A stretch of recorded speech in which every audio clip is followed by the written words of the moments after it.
Hello, and today's learning target is I can write a function for a geometric sequence, and I can find the given term of a geometric sequence. So let's review. A geometric sequence is a sequence that has a repeated pattern of multiplying by the same factor every time, otherwise known as the common ratio.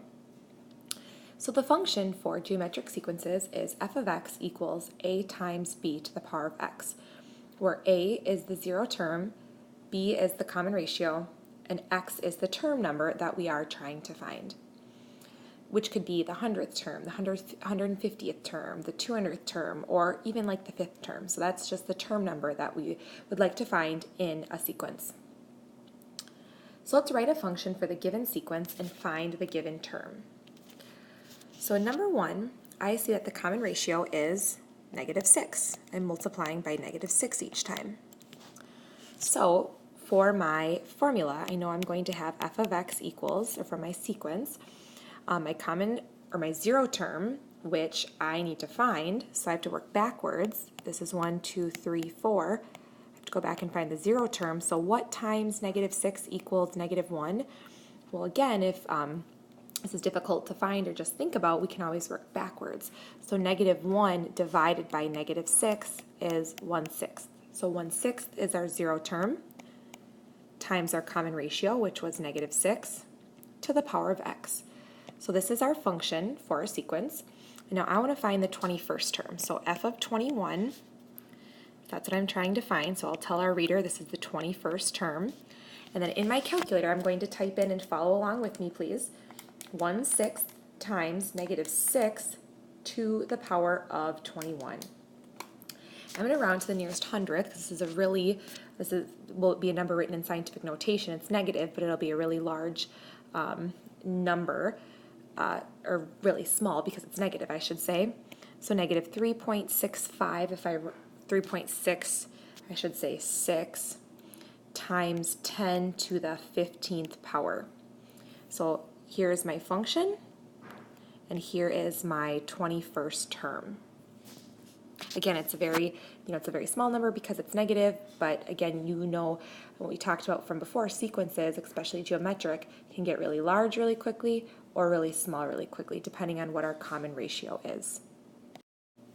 Let's take a look at this next example. 1/4, 1/2, 1, and 2. So what's happening between each term is this is multiplying by 2.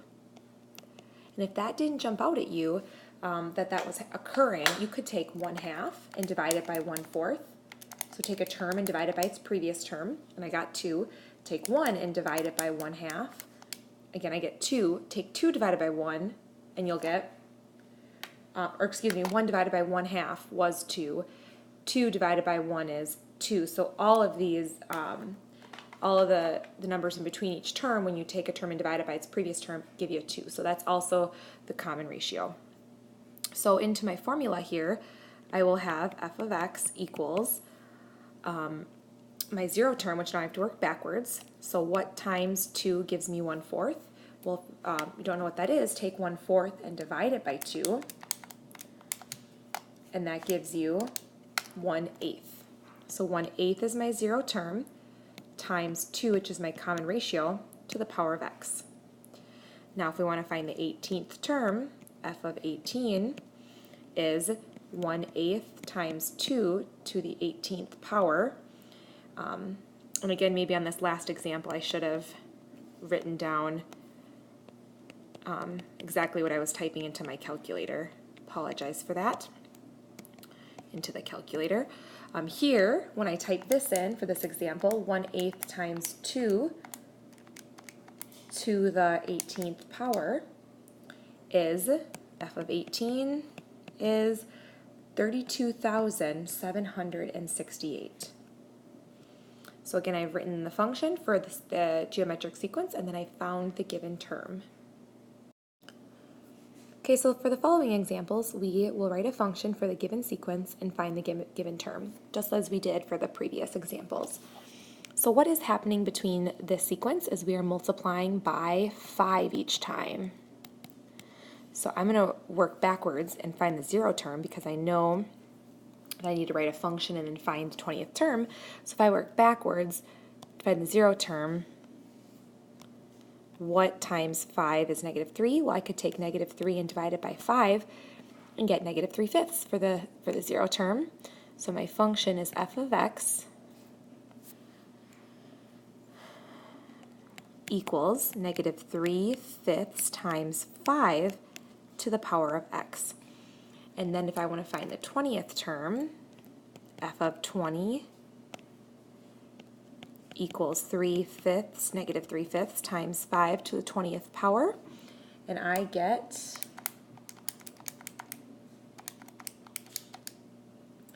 negative 5.72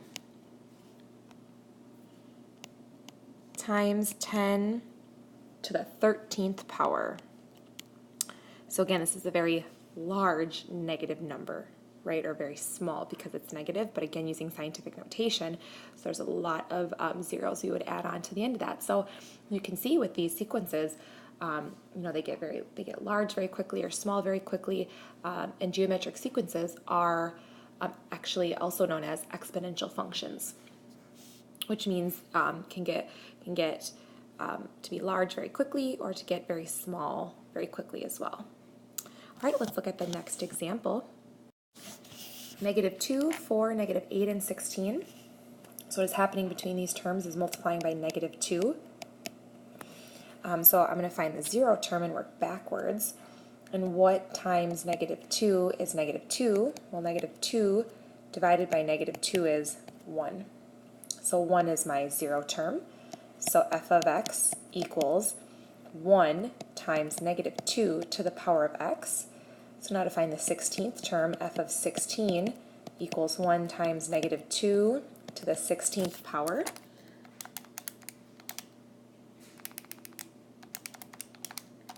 And the 16th term is 65,536.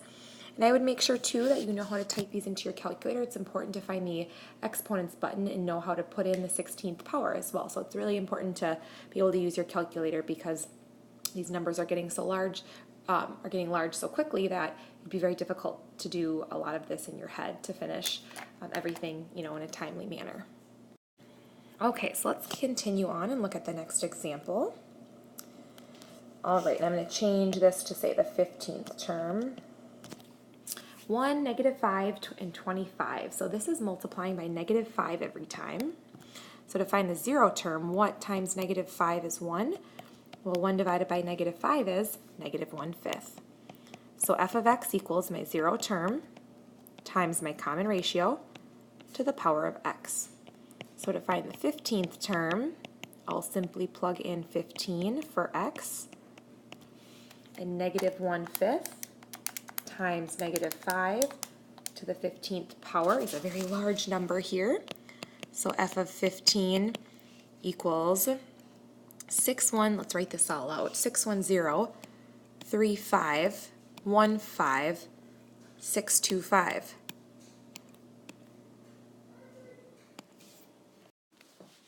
All right, and with this last example, we see between each number we are multiplying by 1/4.